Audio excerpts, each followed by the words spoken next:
Bonjour, bonjour et bienvenue pour ce live avec Jérémy Mercier. Ah, voilà, super. Alors,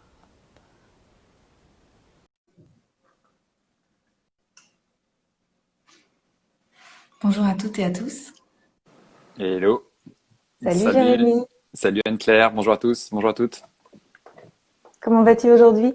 Bah écoute, ça va très bien, je suis ravi d'être là et puis je précise que c'est mon premier live sur Instagram, donc si jamais il y a des petits soucis, c'est peut-être parce que je fais pas ce qu'il faut, mais ça a l'air de marcher très bien, donc voilà, je croise les doigts.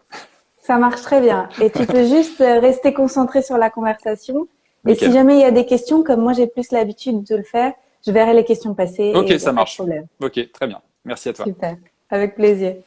Merci d'avoir accepté mon invitation, Bah, avec ça me plaisir fait aussi. très plaisir. C'est super. On va attendre un petit peu que les gens arrivent. Ouais, ça marche. Je sais qu'il y avait des gens qui étaient très intéressés par venir. Je t'ai envoyé tout à l'heure les questions des personnes et il y avait Oui, des gens qui étaient super contents, qui m'ont dit il est génial, merci de l'avoir invité, merci à vous. c'est génial. Euh, alors peut-être le temps que les gens arrivent, les gens qui regardent la vidéo, dites-nous peut-être où êtes-vous et comment vous vous sentez aujourd'hui. C'est toujours intéressant pour nous de sentir un petit peu comment c'est de l'autre côté de l'écran. Et puis, si vous avez des questions, je vous invite à les réserver pour la fin, parce que sinon, elles vont être à la fin dans... Il va falloir qu'on scrolle toutes les questions jusqu'en haut. Donc, gardez vos questions pour tout à l'heure, parce que peut-être qu'on va y répondre d'ici là. Donc, cette invitation, elle me tient à cœur aujourd'hui de te recevoir, Jérémy, parce que depuis le début de cette crise mondiale, de cette grande manipulation mondiale, j'ai senti qu'on était, j'allais dire, dans la même team, parce que depuis le début, en fait, je t'ai vu parler, je t'ai vu t'exprimer, je t'ai vu dire ah tiens, il y a un truc qui cloche. Je savais pas qu'il y a un truc qui cloche. Et ça m'a fait du bien parce que il y a pas beaucoup de gens qui ont eu le courage de s'exprimer. Je pense qu'il y a beaucoup de gens qui attendent qu'il y ait suffisamment d'informations, encore plus de confirmations, etc. pour s'exprimer. Ce que je trouve, moi, pas très, très courageux. C'est un peu comme si on attendait de savoir que l'eau était suffisamment chaude pour pouvoir s'y baigner avant d'aller tester soi-même. Et donc, merci d'avoir porté ta voix et d'avoir été là parce que ça m'a fait me sentir moins seule. Et ça m'a donné plus de courage pour moi aussi m'exprimer. Donc, ça a été très précieux cette Ben, année. écoute, je savais même pas que j'avais eu cet impact sur toi. Moi, ça m'a fait plaisir de voir via Instagram pour le coup que tu mettais des posts aussi où tu disais les choses clairement. Et effectivement, c'est relativement rare, y compris, j'ai envie de dire, dans notre milieu des soit thérapeutes ou coachs en santé ou naturopathes, où on a l'impression qu'il y a une certaine tiédeur, on n'ose pas dire les choses. Et je pense qu'il y a peut-être ce côté un peu, on attend d'avoir plus d'informations, on attend que ce soit vraiment chaud bouillant avant de commencer à s'exprimer.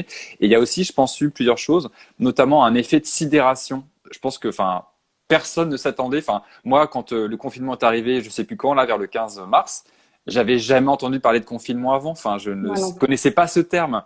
Pour moi, on se confine, c'est-à-dire qu'on reste chez soi et qu'on sort pas parce que, genre, il y a une pollution atmosphérique très forte parce qu'il y a un incendie ou un truc comme ça. Je n'avais pas la notion de, ça veut dire qu'on reste chez soi et qu'on doit se faire une autorisation dérogatoire pour sortir de chez soi, signer, comme si on avait une punition qu'on était en CE1 et que la maîtresse elle nous disait faut que tu ailles voir tes parents avec ça. Enfin, voilà, c'était infantilisant et j'avais jamais vu un truc comme ça avant et je pense personne n'avait jamais vu ça avant. Donc c'est la première chose, c'était la sidération. Donc les gens n'ont pas osé s'exprimer. Et d'autre part aussi, je pense que en tant que voilà coach santé, naturopathe, etc.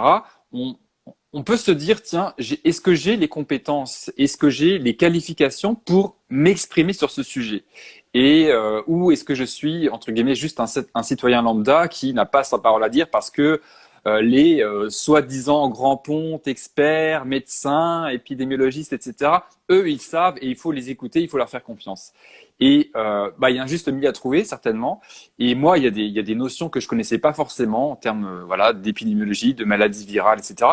Et j'ai appris. Ça a pris énormément de temps, mais j'ai appris, j'ai lu, j'ai essayé de me renseigner aux endroits où il y avait les bonnes sources. J'ai même interviewé les personnes qui me paraissaient vraiment intéressantes à avoir un discours de science et de bon sens. Et du coup, c'est en apprenant, je me suis dit, là, maintenant que je sais quelque part, ce que je vais dire, ça va pas être idiot. Et ça, j'espère, ça va avoir un intérêt et ça va faire écho chez les autres. Et Mm. donc, il y a eu cette démarche proactive qu'il a fallu que j'adopte moi. Même si dès le début, j'ai senti venir cette grosse manipulation, et j'ai pu en parler dans différents articles de blog et newsletters. Et après, il a fallu vraiment, quelque part, se former, effectivement, et apprendre. Et des choses, a priori, en tant que coach santé, on ne devrait pas avoir à apprendre. Enfin, nous, on est là pour aider les gens à être en bonne santé au quotidien et adopter les bons gestes de santé. Et là, tout d'un coup, il faut apprendre à chercher les bonnes informations au milieu de l'espèce de grosse manipulation mondiale, des mensonges diffusés par les médias en permanence, et du coup à réussir à sortir de la propagande. Et c'est un sacré boulot. Mm. Ouais, c'est exactement ça.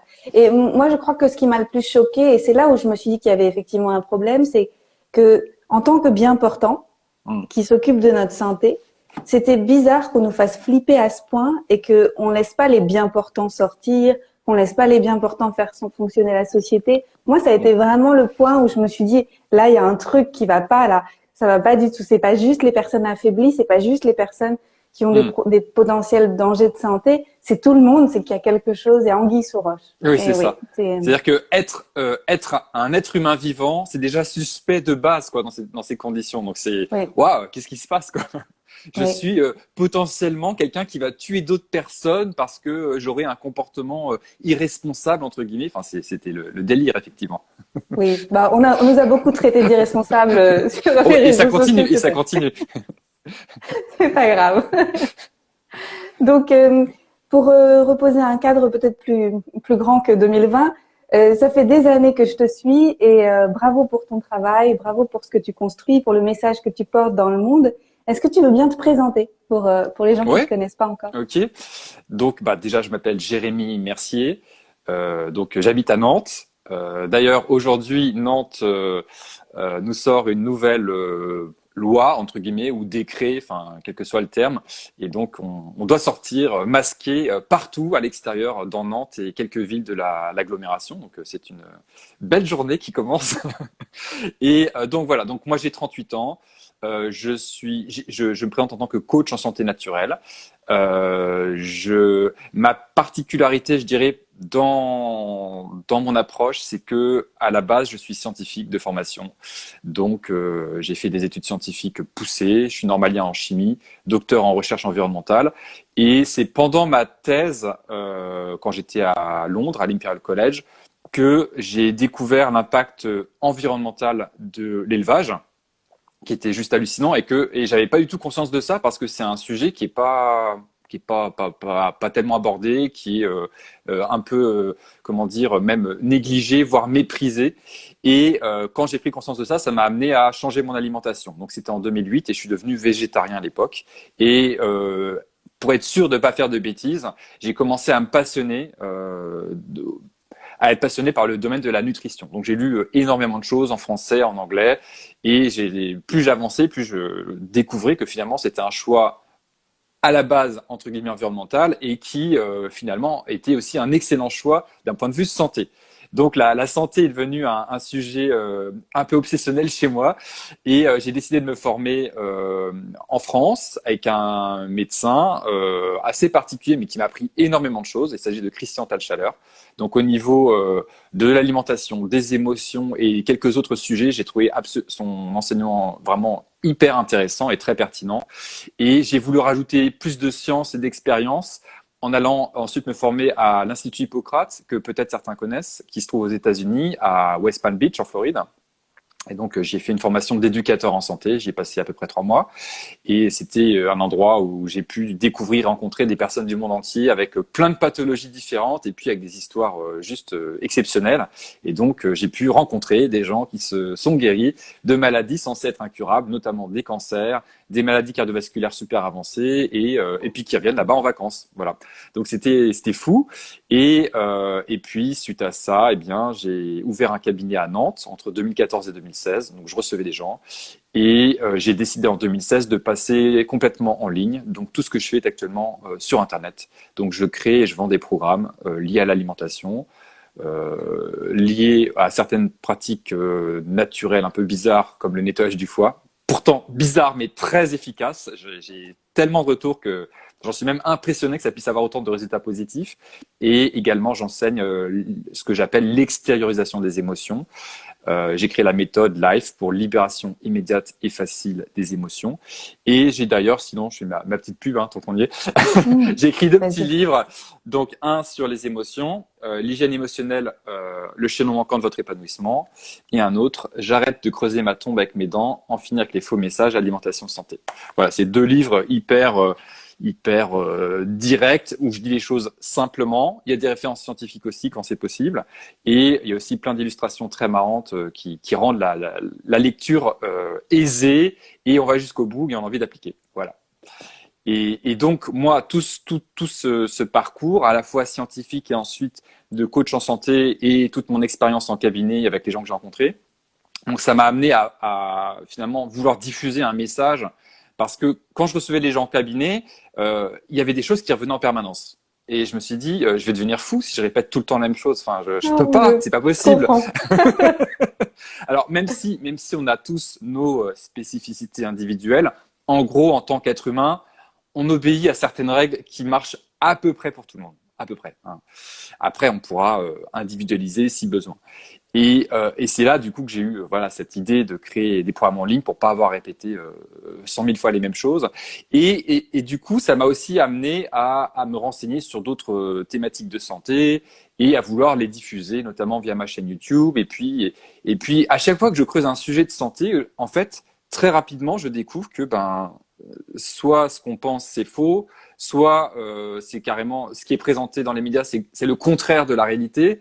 Et je tombe des nues à chaque fois. Alors, pas à chaque fois, parce que je suis habitué maintenant, donc je sais comment ça marche. Mais du coup, ça m'a amené à faire des vidéos qui ont été extrêmement partagées, notamment sur Octobre Rose, qui arrive très bientôt.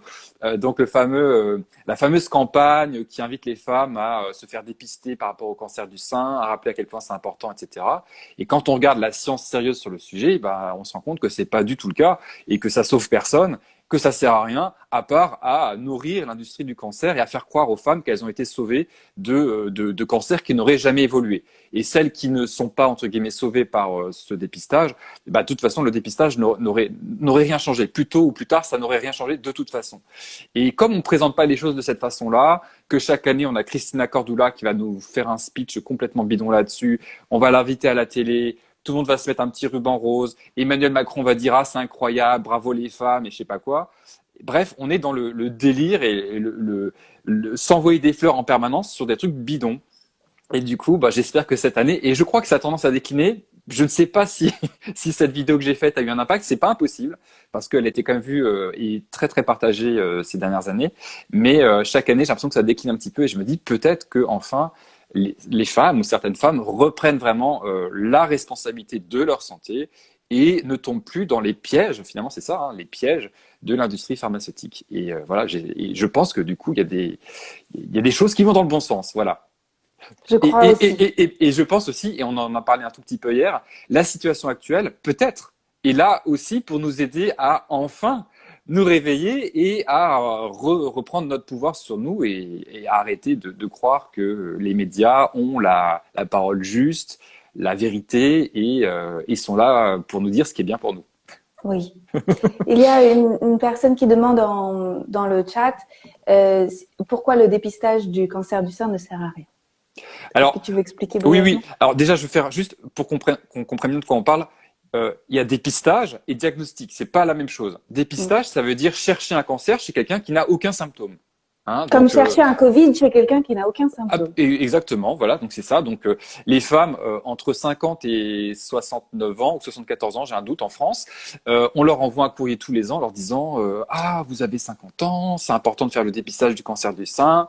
Et donc c'est un courrier qui est adressé à des femmes qui n'ont absolument aucun symptôme, qui se plaignent de rien du tout, et on les invite à venir faire une mammographie de dépistage. Donc on leur fait la mammo. Alors déjà, on écrase le sein, ça fait super mal. On envoie des rayons. Bon, c'est pas l'idéal pour la santé des seins. Et puis elles attendent avec grande inquiétude le résultat du dépistage. Et puis parfois on leur dit on a vu quelque chose, faudrait revenir, je sais pas quoi. Enfin donc on leur met vraiment la pression. Et puis après, si jamais finalement il s'avère qu'ils ont rien vu et que c'était une erreur d'interprétation, on leur dit écoutez, pas de souci, tout va bien. Et si jamais il y a un plus gros doute, on va dire, on va peut-être faire une biopsie, puis on va faire ci. Et puis plus on avance là-dedans, plus on a la pression qui monte. Et puis les femmes, à un moment, on leur dit, bah écoutez, on a fait une biopsie, c'est cancéreux, donc on va commencer un protocole, et puis on va faire la chimio, puis on va faire les rayons, puis on va faire la chirurgie, etc., etc. Et les femmes se retrouvent comme ça, du jour au lendemain, embarquées dans une aventure entre guillemets assez catastrophique, alors qu'elles n'avaient aucun symptôme avant. Et on leur dit, on est en train de vous sauver d'un cancer qui aurait été catastrophique pour vous, qui vous aurait tué, et là, on est en train de vous sauver. Et du coup, beaucoup de femmes qui font ce dépistage, elles y croient à cette histoire. Et donc, elles pensent vraiment qu'on les a sauvées de quelque chose. Or, quand on regarde les chiffres, quand on compare des populations de femmes qui se font dépister et celles qui ne se font pas dépister, on voit pas de changement sur la mortalité. Il n'y a pas de changement. Et alors après, avec des petites astuces statistiques, on peut dire ah oui, mais il y a un peu moins de morts de cancer du sein chez les femmes qui se font dépister par rapport à celles qui ne sont pas dépistées. Sauf qu'au final, ça ne change pas du tout la mortalité globale, parce que peut-être qu'effectivement, on va très rarement et vraiment retirer un cancer qui aurait pu évoluer, mais la plupart du temps, on va s'attaquer à des cancers qui n'auraient pas bougé du tout, ou bien qui auraient augmenté de façon tellement lente que ça aurait jamais été un problème. Et mais par contre, les interventions, donc chirurgie, rayons, chimio, c'est pas du tout anodin. Donc si on fait ça chez des femmes qui ont un cancer qui n'aurait jamais évolué, qui n'aurait jamais été un problème, et ben là on les met en danger. La chimio, c'est pas du tout un petit médicament qui fait rien, ça peut avoir des conséquences très très graves. Et la radiothérapie, surtout sur le sein gauche, ça peut attaquer certaines coronaires au niveau du cœur et créer des problèmes cardiaques très graves, dont les femmes vont mourir. Donc on va les sauver, entre guillemets, d'un petit cancer qui n'aurait jamais évolué, et on va les tuer avec une maladie cardiovasculaire créée par les rayons. Ouais. Donc au final, l'un dans l'autre, eh bien, on ne gagne rien. Et les femmes qui se font dépister, par contre, elles ont beaucoup plus d'ablation de sein et de traitement que celles qui ne se font pas dépister, sans qu'il y ait de changement sur la mortalité. Donc c'est ça qui est important à retenir. Donc j'ai fait une vidéo là-dessus avec Gérard Delépine, qui est un cancérologue, et avec Cécile Bourg, qui est une radiologue, et tous les deux vont dans le même sens, et c'est très clair, et la science est vraiment catégorique là-dessus. Donc il n'y a pas d'argument aujourd'hui pour dire que le dépistage du cancer du sein a un quelconque intérêt. Voilà. Et ça calme, hein, je veux dire, ça calme de savoir ça, de le comprendre. C'est une belle industrie de la maladie qu'ils nous ont construite. Absolument, et surtout une industrie de la maladie, donc l'industrie du cancer, elle a vraiment fait en sorte que le mot cancer fasse peur. Dès qu'on dit cancer, alors là c'est cancer. Alors qu'en fait, si on cherche, on va probablement trouver plein de petits cancers à différents endroits de notre corps, et c'est pas du tout un problème, parce qu'on a un système immunitaire qui est capable de gérer ça, parce qu'ils vont pas du tout évoluer, ou parce qu'ils vont évoluer tellement lentement que ça ne sera jamais un problème. Mais le mot cancer lui-même ne devrait pas faire peur. Il faudrait vraiment regarder les choses avec beaucoup plus de hauteur, et puis se poser la question, est-ce que ça c'est vraiment un problème, est-ce que ça c'en est un ou pas? Et au final, c'est un peu l'idée que je vois finalement, c'est que quand on cherche la merde, on la trouve, quoi. Donc avec ce genre de dépistage, si vous voulez absolument trouver quelque chose de merdique, vous trouverez. Et puis après, vous pourrez l'attaquer avec toutes les façons les plus agressifs possibles. Peut-être que vous tuerez, entre guillemets, le problème qui n'en était pas un, mais vous allez peut-être vous tuer aussi en même temps. Et là, je pense qu'on a vraiment quelque chose d'assez scandaleux, quoi, finalement. Oui, et ils ont comme designé un monde de guerre, parce qu'à chaque fois, c'est on est contre Absolument. le cancer, on est contre tout ça. Mais en fait, ou contre les virus et tout ça. Mais en fait, on a toujours vécu depuis la nuit des temps avec ces changements corporels, avec ces changements physiologiques qui sont naturels. Et c'est comme si nous allions contre une physiologie naturelle qui est contre nature finalement. Et il y a ça, tout à fait. Et puis il y a aussi ce côté bataille, guerre contre le méchant cancer, le méchant virus, mais il n'y a pas le maintien, l'augmentation, l'amélioration de notre santé à nous. Et ça, c'est l'oublié total. On n'en parle jamais. Comme si on n'avait aucun pouvoir, nous, pauvres petites créatures, on n'a aucun pouvoir sur notre santé, et c'est la faute à pas de chance quand on est malade. C'est uniquement ça. Ou bien c'est la génétique, ou c'est des choses qu'on ne contrôle pas. Donc on est mis dans une position de victime qui ne peut dépendre que du grand bienfaiteur qui va être soit le dépistage, la chimiothérapie, le vaccin ou je ne sais quoi. Bref, on a besoin de se protéger d'un ennemi sur lequel on n'a aucun contrôle. Et cette position-là nous rend extrêmement vulnérables et très manipulables. Et je pense qu'on joue énormément là-dessus aujourd'hui. Oui. Et tout le monde a perdu aujourd'hui son instinct, sa capacité à voir ce qui fait sens pour lui, pour elle, et ce qui fait pas sens. En fait, on est complètement dépossédé de tout ça. Et il faut des nouvelles grilles de lecture. Et c'est ce que tu proposes notamment en prenant du recul avec l'étude que tu as faite en août, si on revient sur le sujet du Covid. Oui. Où tu as fait une étude avec le professeur Denis Rancourt et Marine Baudin, merci. Oui, c'est ça. Et vous avez étudié en fait des chiffres avec du bon sens. C'est-à-dire que vous avez repris les choses dans l'autre sens. Oui. Et est-ce que tu veux nous expliquer? Oui, alors on a fait ce travail. En fait, moi j'ai commencé par interviewer Denis Rancourt au mois de mai sur son article sur les masques, dans lequel il dit les masques n'ont aucune utilité pour les maladies virales respiratoires. Moi, quand je suis tombé sur cet article au mois de mai ou avril-mai, je sais plus, je me suis dit c'est dingue, c'est tellement à l'encontre de tout ce qu'on entend que j'en perds la tête, quoi. Donc, moi, je travaille avec Marine, qui est mon assistante recherche, qui a un doctorat en microbiologie et qui a une tête hyper bien faite, qui comprend très vite les choses et c'est un énorme plaisir de travailler avec elle. Et donc, j'ai dit à Marine, est-ce que tu peux m'aider à vérifier ce que dit Denis Rancourt dans son article? Est-ce que c'est justifié? Est-ce que les références sont intéressantes? Est-ce qu'il les analyse bien, etc., etc. Et elle a fait le travail, on l'a fait tous les deux, et puis elle est venue me confirmer que oui, c'était vraiment intéressant. Donc, j'ai dit, OK, je vais interviewer Denis Rancourt parce que c'est pas possible que ça soit pas plus su. Donc, on a fait cette interview et donc, elle a plus de 260 000 vues aujourd'hui sur YouTube. Et je pense que c'est aussi parce que il y a de la science, il y a du sérieux, on n'est pas dans l'hystérie. Donc, du coup, on a vraiment énormément discuté ensemble. On a fait souvent des réunions à 3. Et à un moment, on s'est dit, il faudrait qu'on fasse un truc ensemble, un truc scientifique ensemble. Voilà, on a tous les trois un doctorat, on sait tous les trois écrire de manière scientifique. Bon. Et lui, il a dit, il faudrait qu'on regarde la mortalité et on n'a qu'à commencer par la France puisque vous êtes en France et que les chiffres sont de bonne qualité. Donc, on a pris les chiffres de l'INSEE, donc les chiffres tout à fait officiels, qui suivent de façon très claire et très, très bien documentée depuis 1946 la mortalité chaque jour, toutes causes confondues. Donc, toutes causes confondues, ça veut dire qu'on compte les morts, c'est tout. Et pourquoi on regarde la mortalité toutes causes confondues?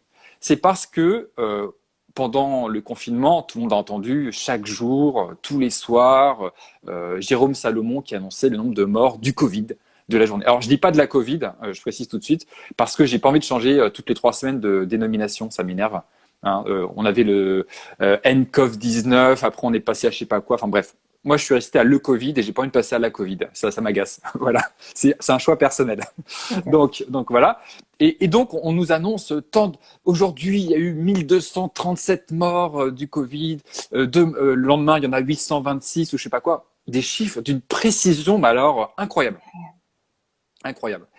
Or, et c'est ça qui est intéressant de savoir, c'est que quand quelqu'un meurt, à moins que ce soit d'un accident de la route, d'un homicide ou de quelque chose comme ça de violent, la cause de la mort, elle est multiple.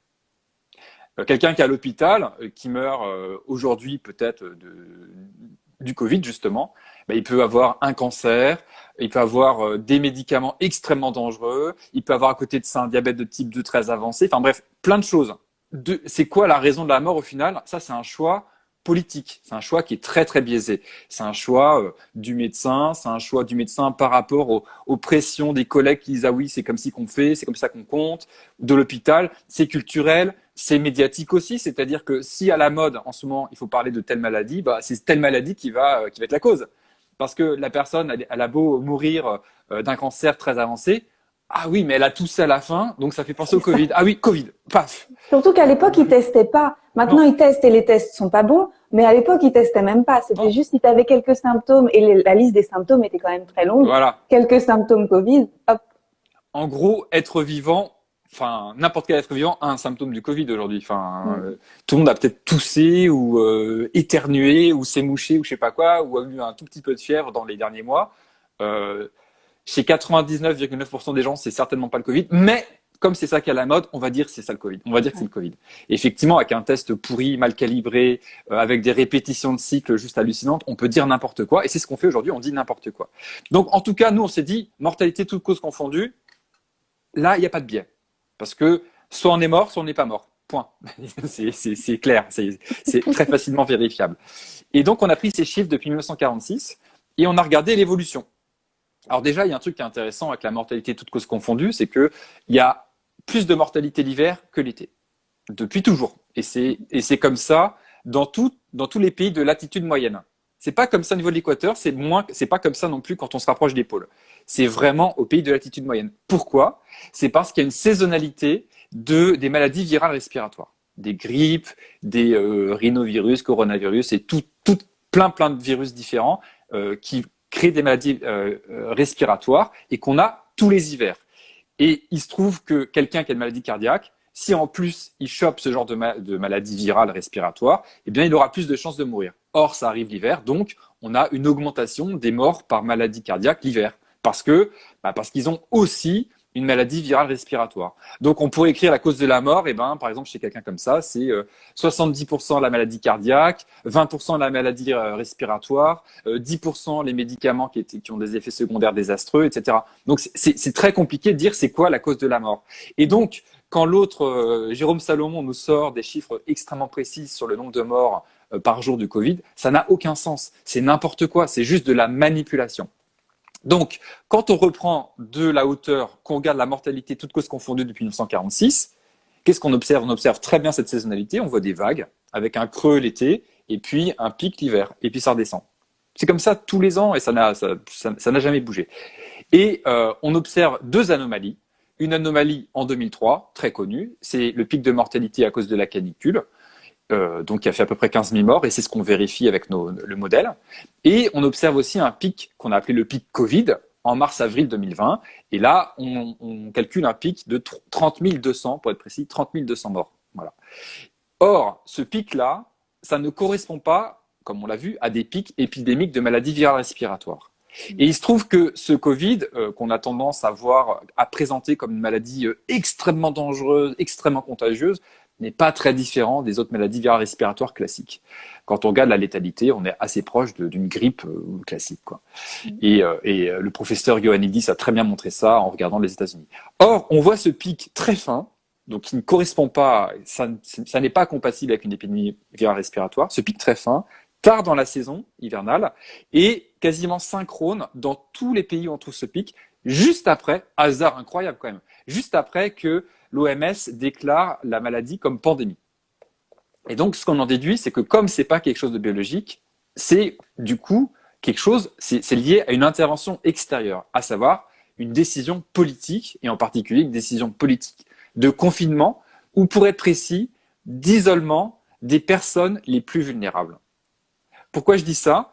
C'est parce que le confinement, ça a touché tout le monde, mais tout le monde n'est pas mort du confinement. Heureusement, j'ai envie de dire, très peu de gens sont morts du confinement. Par contre, les gens les plus vulnérables, à savoir les personnes âgées, malades, on les a privés de soins, d'une part, on les a privés également de sociabilité, et puis les seules personnes qu'elles ont vues autour d'elles, c'était les personnes avec des gants, des masques, des visières, enfin, tout pour créer la panique. Or, cet intense stress qui a touché quasiment tout le monde a été dévastateur chez les personnes les plus vulnérables qui, elles, sont mortes en pagaille. Et on a pu associer ça au Covid parce que, quand on a un stress comme ça élevé, ça peut créer aussi des symptômes type un peu respiratoire et faire, achever les personnes qui étaient déjà sur le point de mourir. Donc, on a accéléré la mort de beaucoup de personnes. C'est ça la conclusion de notre étude. Donc, c'est pas le Covid qui a tué 30 000 personnes, c'est la réponse politique au Covid. Oui. Depuis plusieurs mois, j'écris beaucoup que je trouve que c'est criminel ce qui est en train de se passer. Ah oui, c'est clair. Il y a des gens qui me disaient, mais tu vas loin. Mais on va pas loin du tout. En fait, c'est la réalité des faits. Réalité des faits aujourd'hui nous prouve que les prises de décision ont été vraiment criminelles. Absolument. Et non seulement pour les personnes âgées, mais aussi pour les problèmes les personnes atteintes de maladies chroniques qui avaient besoin de soins, qui n'ont pas pu se rendre dans les hôpitaux. Et c'est vraiment criminel. Oui. C'est ça. Et donc, on peut nous faire plein de modèles théoriques qui sont pas scientifiques, qui ont l'apparence de la science, mais qui sont en fait des instruments politiques. pour soutenir la propagande actuelle. Et on va dire, ah oui, le confinement a évité 100 000 morts, mais c'est du vent, c'est n'importe quoi. C'est basé sur des hypothèses qui arrangent le pouvoir, qui arrangent les autorités, mais qui ne sont pas vraies. C'est juste un espèce de mensonge, mais tellement répété que ça en devient la vérité. La réalité, et d'après ce qu'on comprend en regardant la mortalité toutes causes confondues et en regardant le vrai danger du Covid, c'est que ce pic de mortalité correspond quelque part à une accélération de la mort ou on a tué les gens finalement. On a tué les personnes les plus vulnérables, âgées et très malades. Voilà. D'après toi, comment tu expliquerais que les médecins aient assez peu parlé? Alors aujourd'hui, ils parlent plus, quand même. On les sent un peu plus courageux. Mais quand même, il n'y a pas eu beaucoup de soulèvements de médecins au début et au fil des mois. Il y en a toujours pas beaucoup. C'est vrai que les choses évoluent un peu, mais les médecins sont dans une situation très compliquée. Ils sont soumis à un fonctionnement qui est décidé par l'ordre des médecins, qui est assez autoritaire, qui est assez totalitaire et dictatorial. Les médecins sont en liberté surveillée. En fait, ils n'ont pas vraiment le droit de s'exprimer librement. Et dès qu'ils ont un mot qui est pas positif par rapport à la politique, on peut les accuser en gros de manque de confraternité. Et ça peut être un motif d'exclusion. Donc on peut les rayer de l'ordre des médecins s'ils sont pas d'accord, quoi, en gros. Donc on empêche aux médecins de s'exprimer librement et du coup ils ont peur pour leur poste et ils vont rien dire. Ils vont dire en coulisses, ah oui, je suis pas d'accord, c'est débile, mais officiellement ils vont rien dire. Ils vont pas oser s'exprimer la plupart du temps. Ça c'est la première chose. Mais la deuxième chose, c'est aussi que beaucoup de médecins ne se rendent peut-être même pas compte parce que ils ont une formation qui n'est pas scientifique, qui est très, j'ai envie de dire, c'est les lobbies pharmaceutiques qui ont pris le pouvoir dans l'enseignement médical. Et donc, ce qu'ils apprennent, c'est surtout un espèce de bourrage de crâne et un lavage de cerveau qui empêche beaucoup de réfléchir de façon intelligente et scientifique sur ce qui se passe. Et du coup, ils sont même pas dans la capacité de prendre du recul et de se rendre compte que ce qui est dit, c'est du mensonge. Donc, il y a les deux. Il y a heureusement, et il y en a quand même, il y a heureusement des médecins qui arrivent à le voir, qui arrivent à avoir une approche scientifique, mais c'est une minorité plutôt. Oui, j'avais vu une super interview d'un médecin homéopathe qui disait que quand on découvre ce qui se passe en tant que médecin, on peut pas rester médecin. C'est ça, c'est exactement ça. On est obligé de transformer notre métier pour devenir homéopathe, coach en santé, on forme à la santé, mais on peut plus faire de la médecine en cabinet comme c'était prévu par nos études. Absolument. Parce que c'est pas possible, en fait, ça marche pas. C'est ça, et moi j'ai énormément d'admiration pour les médecins qui arrivent à faire cette bascule, qui arrivent à comprendre qu'ils sont dans le mensonge depuis le début de leurs études médicales, et quand ils en prennent conscience, leur monde s'écroule, j'ai envie de dire. Donc, qu'est-ce qu'on fait quand on est comme ça? Continuer en tant que médecin, c'est presque impossible. Ils vont se faire attaquer par la Sécu, par l'ordre des médecins. Enfin, ils vont se faire dénoncer par des collègues. Enfin, c'est l'horreur, quoi.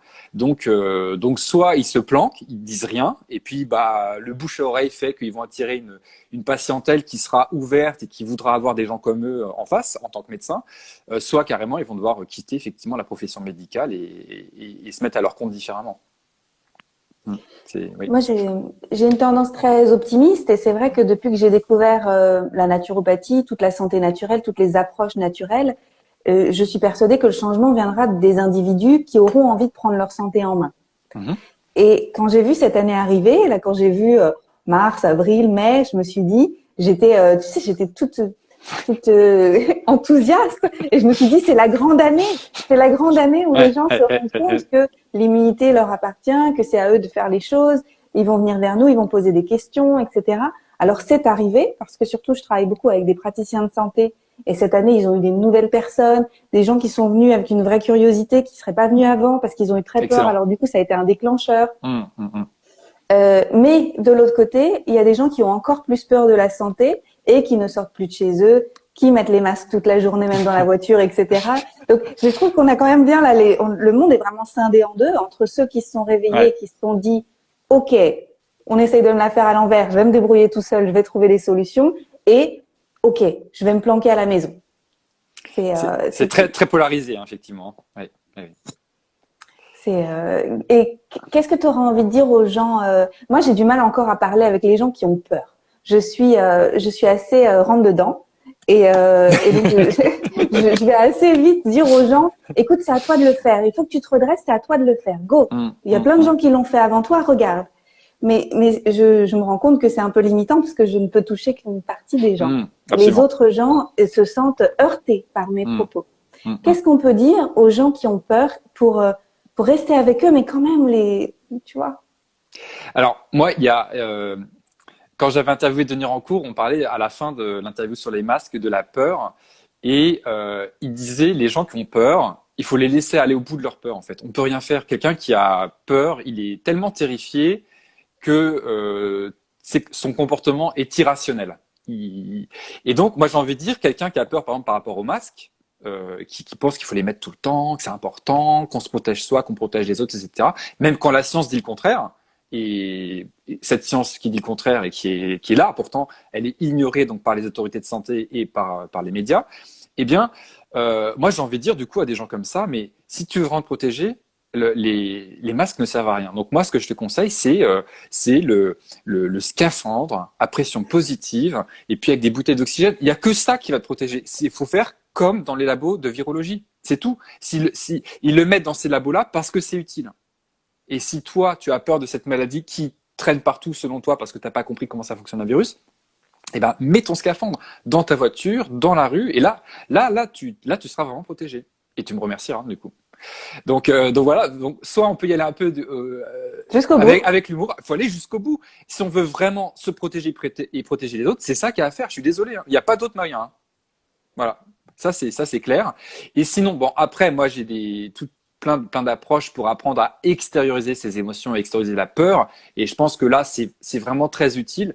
Mais les gens lambda qui sont pas intéressés par des approches alternatives, ils auront besoin de regarder la télé, d'écouter Macron qui leur parle de guerre, et puis d'aller au bout de leur peur d'une manière ou d'une autre. Et peut-être qu'ils n'arriveront pas à en sortir maintenant, quoi. Ils vont applaudir quand il y aura un prochain confinement, et puis ils vont tous les soirs à 20h être frénétiques à leur fenêtre en mettant de la musique à applaudir les soignants qui sont en train de les sauver. Enfin, ils vont être dans ce délire-là. Ben, j'ai envie de dire, il y a certains qui vont pas réussir à en sortir, c'est clair. Hein. Et puis il y en a d'autres, voilà, comme tu disais, qui à un moment se disent là, il y a un truc bizarre. Bon, je connais rien à la naturopathie, mais on parle un peu de.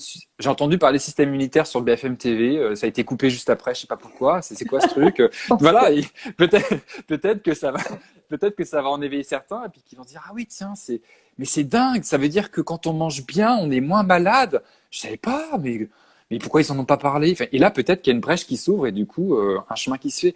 Moi-même, enfin, je veux dire, quand j'ai découvert des choses par rapport à l'alimentation et à la santé, je revenais de très loin. J'avais aucune notion à ce niveau-là. Alors que mes grands-parents sont pharmaciens et ma mère est infirmière.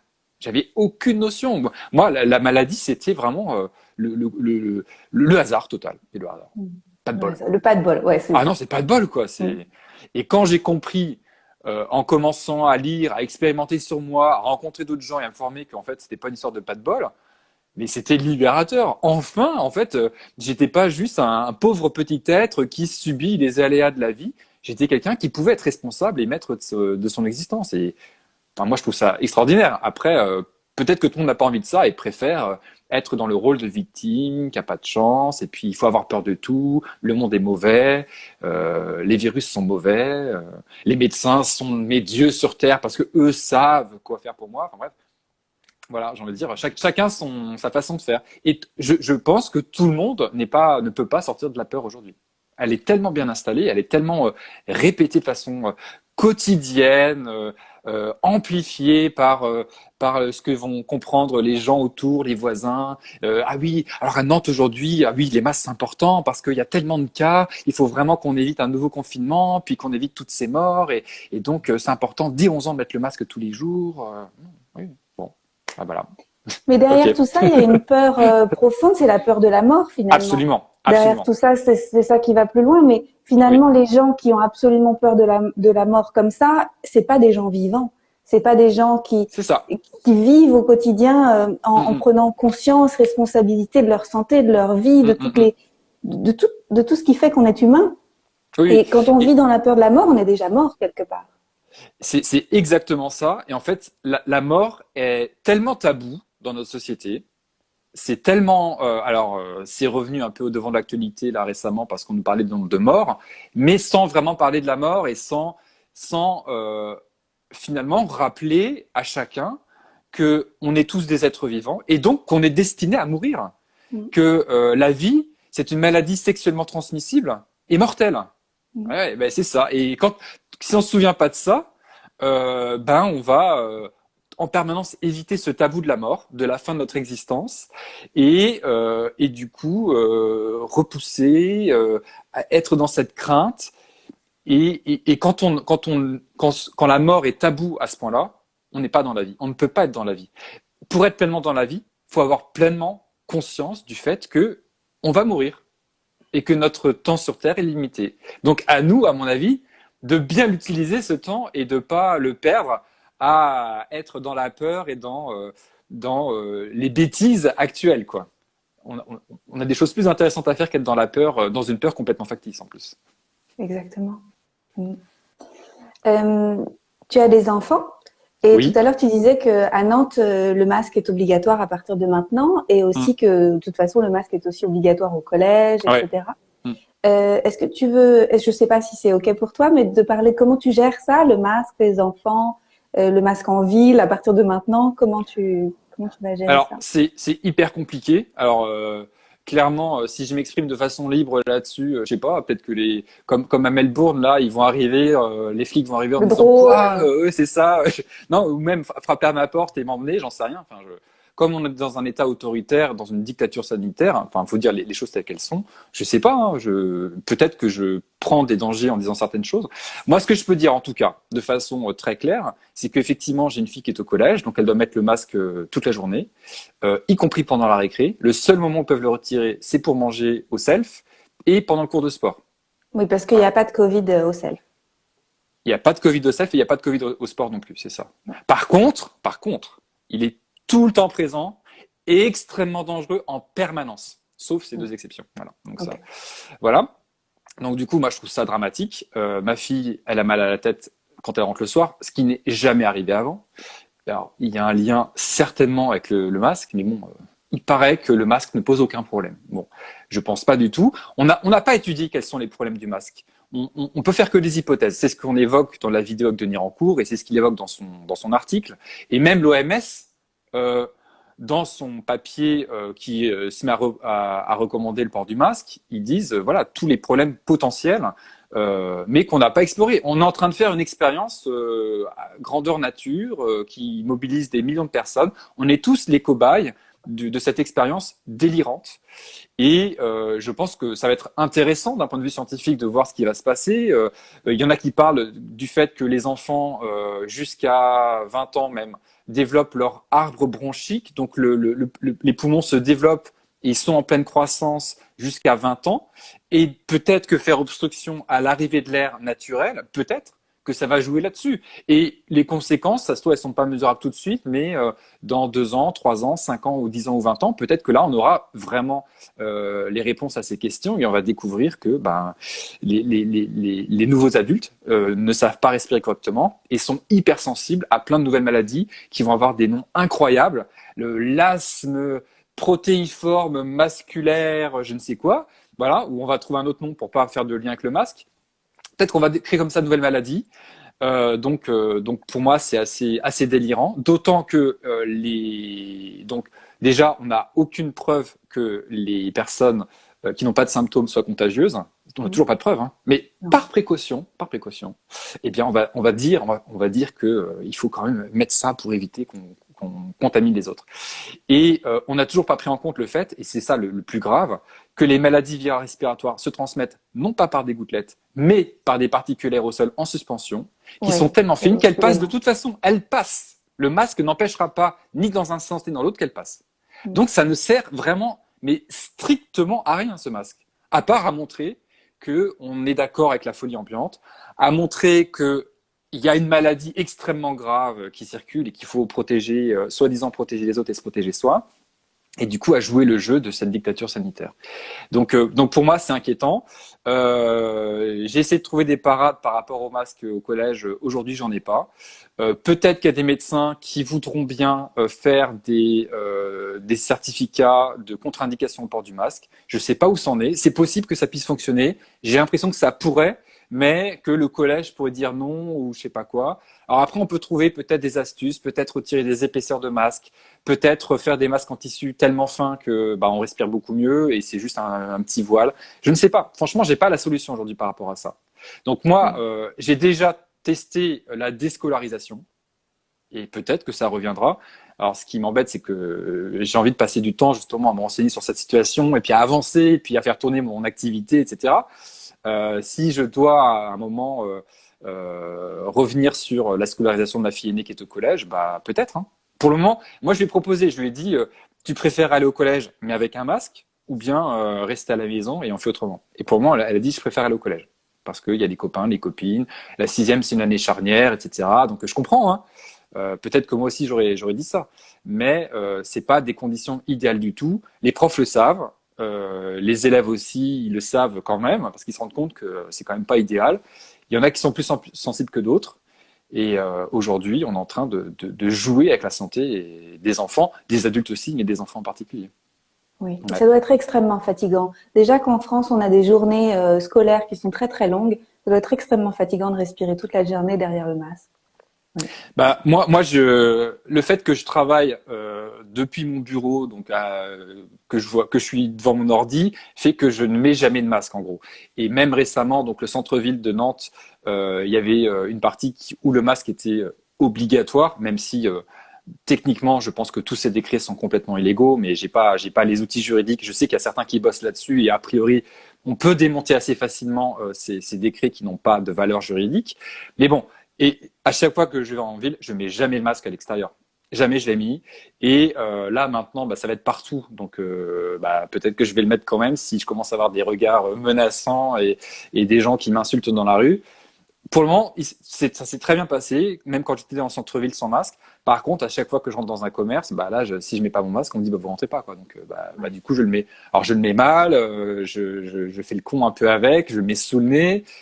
Et quand certains magasins, ils me font vraiment la remarque, remettez ça bien, puis ils surveillent. On a vraiment l'impression qu'il y a une espèce de milice sanitaire de gens qui n'y connaissent rien, qui est là pour nous rappeler à l'ordre. Enfin, c'est assez terrifiant. Oui. Moi, j'ai pris le parti de me faire livrer, donc en fait, c'est un peu plus, ça demande beaucoup d'organisation parce qu'ils livrent qu'une fois par semaine. C'est un truc bio, machin. Il n'y a pas tant de livraison bio à Berlin, donc on a une livraison par semaine. Non, je suis étonné. En bio, pas tellement en livraison. En livraison, il y a plein de trucs, mais pas tellement en bio. D'accord. Et j'évite au maximum d'aller dans les magasins. Ça me rend ouf. Et c'est pas possible pour moi. En fait, j'arrive pas. Et il y a quelqu'un qui m'avait posé la question, comment protéger sa santé suite au port du masque. Alors, je pense qu'il y a plusieurs choses. Il y a l'épuisement que ça procure, il y a le stress que ça procure, mais il y a aussi tu vois, les champignons qui grandissent dans le masque au bout de quelques heures, tout ça, puis le masque si on le lave pas à chaque fois. Est-ce que toi, tu as des recommandations vis-à-vis du port du masque? Alors déjà, j'ai pas vraiment beaucoup de recommandations par rapport à ça parce que c'est tellement absurde de mettre un masque que j'ai pas envie d'en mettre de base.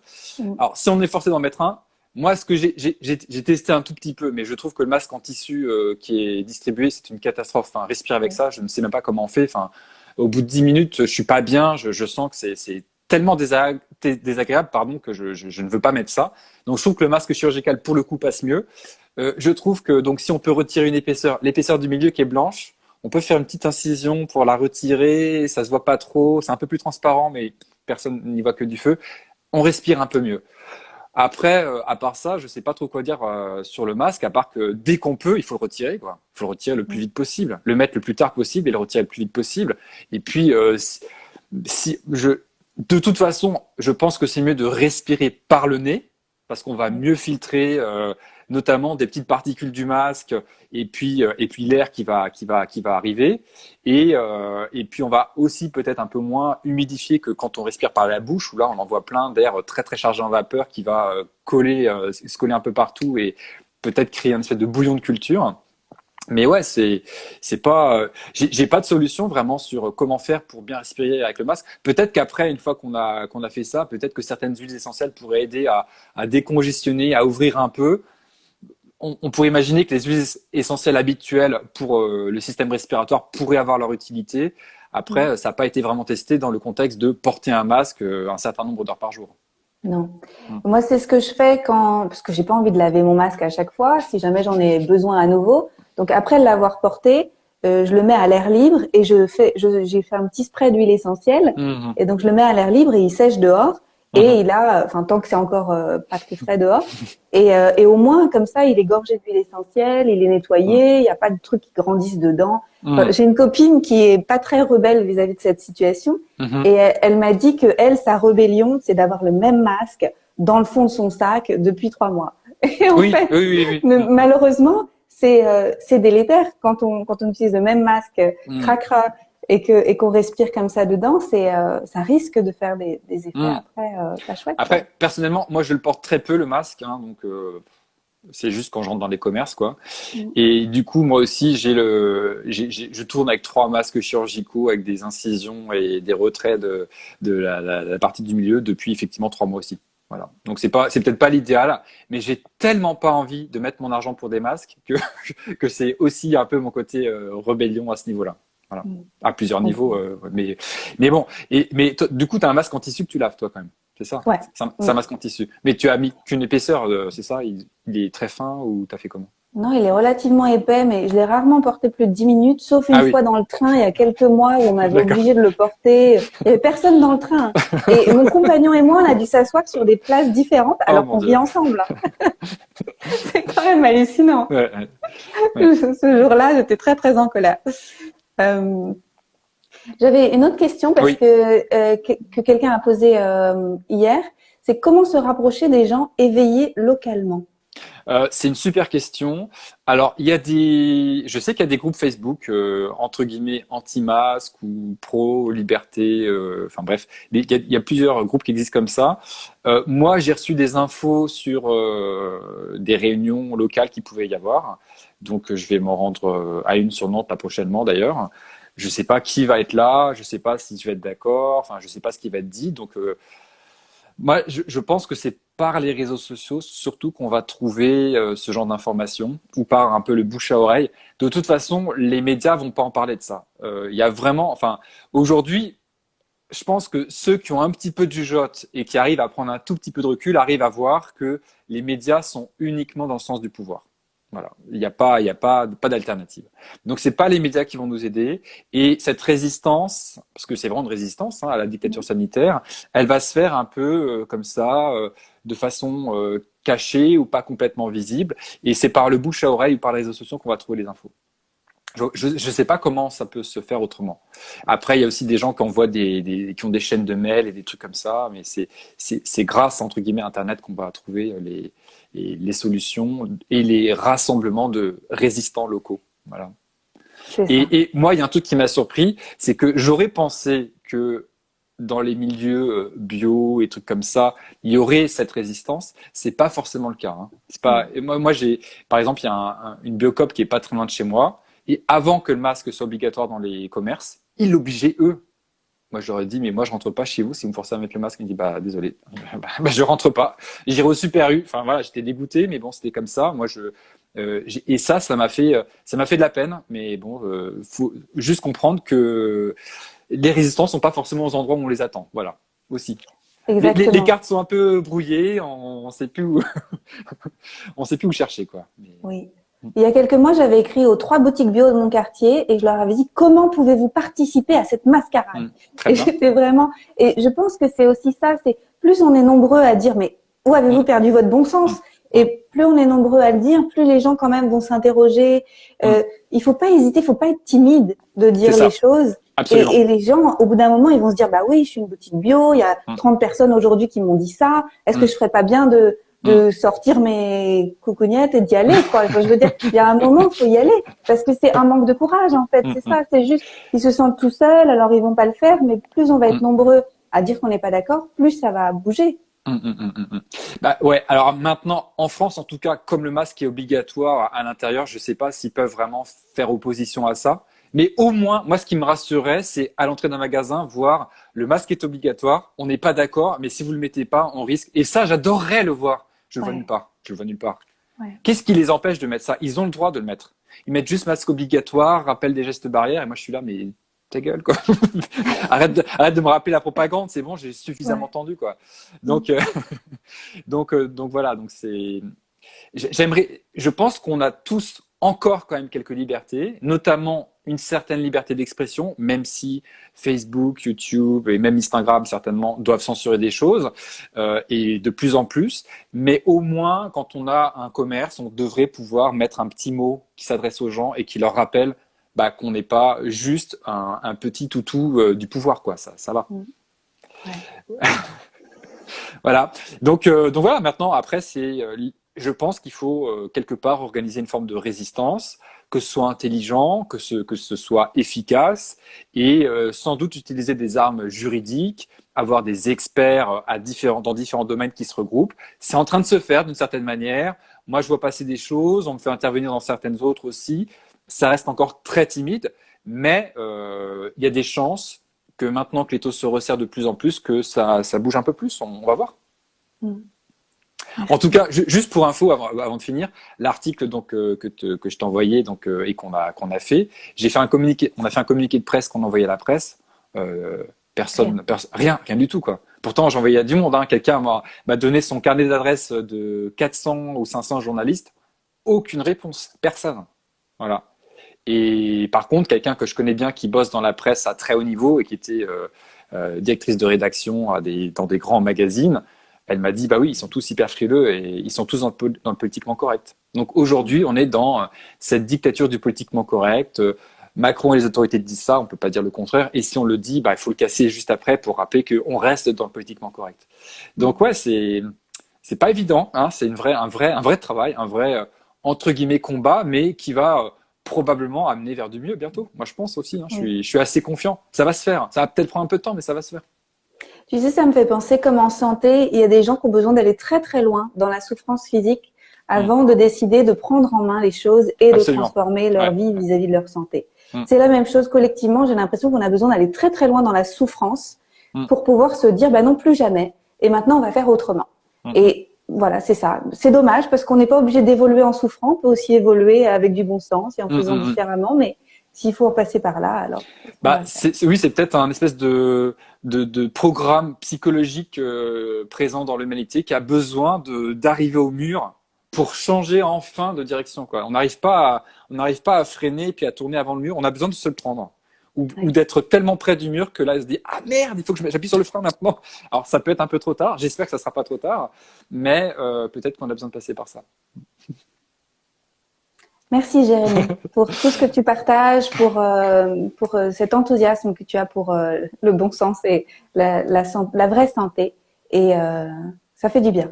Merci beaucoup, Anne-Claire. Merci à toutes les personnes qui nous ont suivis. Et puis à très bientôt. Alors, bon week-end à tout le monde. Oui, et si les gens veulent travailler avec toi, ils vont sur ton site, ils trouvent tes Ouais. programmes. Est-ce que tu fais des choses en individuel ou en groupe ou comment tu le fais? Je fonctionne plus en individuel actuellement. J'ai pas assez de temps pour ça. Par contre, effectivement, donc via mes programmes en ligne, il y a des forums, des conférences réservées aux membres, donc en groupe, et ça marche très bien comme ça. C'est-à-dire que la personne qui a des problématiques individuelles peut les présenter via le forum ou via les conférences, et du coup, il y a aussi des réponses individuelles. Même si, comme j'ai dit avant, il y a des règles, et c'est ça, ce qui se passe en programme, c'est que il y a la règle qui marche pour quasiment tout le monde, et après l'individualisation qui fait que ça marchera aussi pour soi avec son cas particulier. Oui. Voilà. Donc ouais, on me retrouve sur mon site, donc www.jeremy avec ie-mercier.com. Voilà. J'adore parce que tu rassembles aussi les gens pour qu'ils soient ensemble et qu'ils avancent ensemble. Et ça, je pense que c'est exactement ce dont l'humanité a besoin, c'est de se sentir soutenu dans cette grande démarche de Ouais, transformation. ouais, c'est clair. Ouais. Merci à toi. Merci. Bon, Bon week-end. allez, à bientôt. À Merci tout le monde. bientôt. Au revoir. Au revoir Au tout le revoir. monde. Bon week-end.